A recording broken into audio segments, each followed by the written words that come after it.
Letters from the front. Trooper S.T. Kerr, the Kyneton Observer, the 15th of May 1902. Boaters Pass, Natal, the 2nd of April 1902. Quote, "We shifted our camp from Newcastle to Boaters Pass, an important position near Majuba. It seems there is a big drive on. The British have got about 400 Boers cornered, and there are only two ways for them to escape. One is through Boaters Pass, which is too well defended to be attempted, and the other is where we are posted.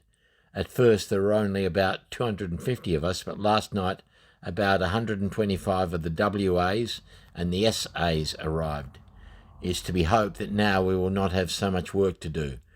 I will give you a list of the work I have done since being out here. First day I went on a patrol under Lieutenant Lockett to capture some Boers who were seen to go to a farmhouse. We surrounded the place and rushed it, but the birds had flown. That night an outpost, 40 strong, was put out, and I was one of them. The shifts are 2 hours on and 4 hours off. The next day 10 of us volunteered to strengthen a different outpost altogether. The following night I was on outpost again, and yesterday I was out all day on observation post and horse picket in the night. I've had a rest today and hope to have a good night's sleep tonight. The night before last I experienced the worst storm I ever saw. We had just rigged up a kipsy for the night when it commenced to rain. It hailed, rained and blew so hard that in a very short time our house was knocked down. In less than half an hour there were 6 inches of water on the sloping ground. My blankets were soaking wet, and I was wet to the skin and had to remain so all through the night and the following day. All I could change was my socks. All my other clothes had to dry on me. In the midst of the storm the outposts commenced firing, and we had to stand to arms in case the Boers rushed the camp, as it was an opportunity they were likely to seize. This morning our outpost fired at some Boers, and we were fired back at. I expected that shortly we would have a fight, as the Boers must be closely pressed by now. We have been in this place a week today. I have only had my clothing off once, and then by a bit of luck, as I managed to sneak down to a sprate and have a wash. I forgot to tell you before that we left poor Percy Harper in camp at Newcastle, as he was too bad to come with us. He has not been well for some time, and the night before we left Newcastle was taken so bad that they had to gallop into town and get 2 doctors. Lieutenant Sanford was with him till about 2 o'clock in the morning. Some of the fellows did not expect him to live through the night, but he was a lot better when we left, and is now, from what I am hearing, nearly all right. Klaxdorp, April the 17th, 1902. Dear Mama, I think we are going to move out of this camp on trek, so I will now try and scribble a few lines, although there is not much to tell. By one of my letters home I told you about the 13 New Zealanders being killed in a railway collision. 1 more has since died and 9 are in a critical condition. If we don't soon get on the trek, we will have no horses to trek with, as we lose on average about 2 every day. My horse is still in good health, like myself, but nearly smothered with ticks. I pick a lot off her every morning. This morning I counted them, and there were 77. I've got felt sores on my fingers. It is a kind of very bad festering. Every little scratch one gets festers. 3 days ago the Imperial Yeomanry, Scottish Horse, and some of the SAC had a tough engagement. After it was over they buried 180 Boers, including Commandant Potgieter. I was talking to one of the Imperial Yeomen, and he said that Potgieter was the most powerful-looking man he had ever seen, and exceedingly brave. He rode up to within 15 yards of them, and had 7 holes in him. He dropped when the 3rd bullet struck him. The British had 7 killed and a fairly large number wounded. Playing football the other day, David Sanford broke his collarbone, and if we move within a couple of days he won't be able to come with us. I was on picket last night and had a middle shift, and Jim Bapty had to call me. I must close now, with love from your loving son.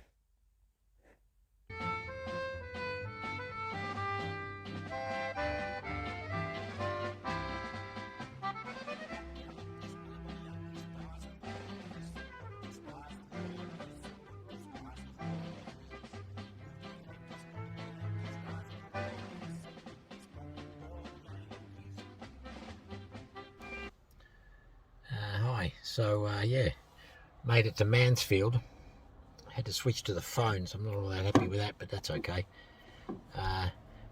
Yeah, got some memories of Mansfield. We used to come up as teenagers. We'd stay at the Mansfield Hotel. We caused havoc as drunken bogans tend to do.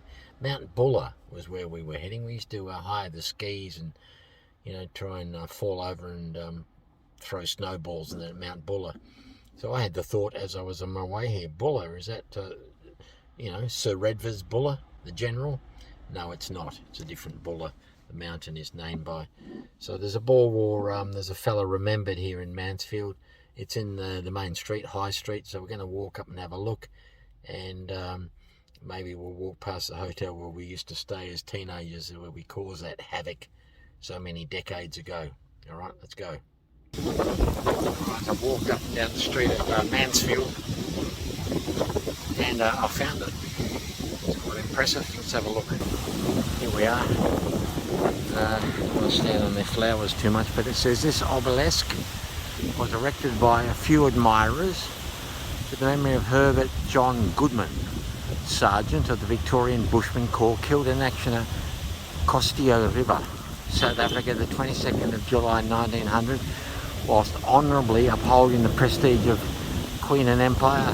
No surrender! I think Costio River, I'm not sure whether that's where the Australians were sort of under siege from the Boers, hugely outnumbered, and they wouldn't give in to those Dutch speaking, pipe smoking savages.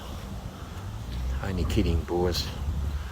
Alright, well, we found that, so now I can have my ham and mustard sandwich and then turn around and we'll go back to home. It's about 2 hours, I think.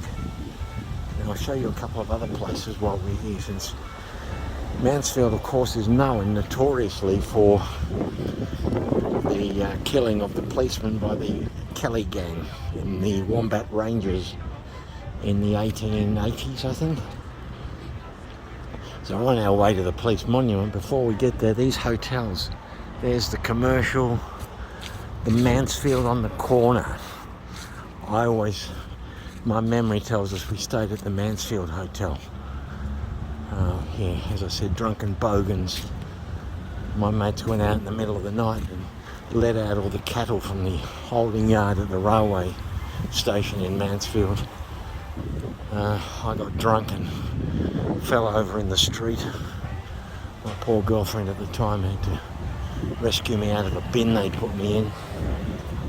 And yeah, we used to come up, I think a couple of years we came up to hide the skis and go up to Buller and act like we knew what we were doing.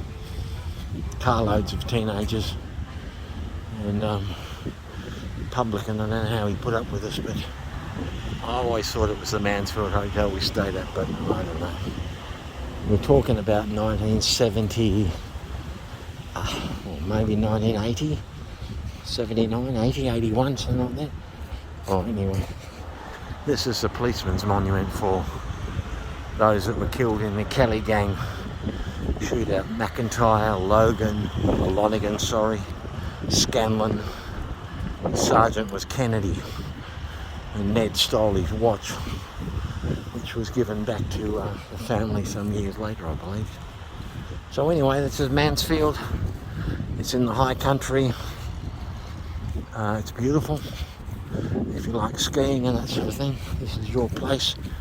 So let's have our sandwich, and then we'll go back home.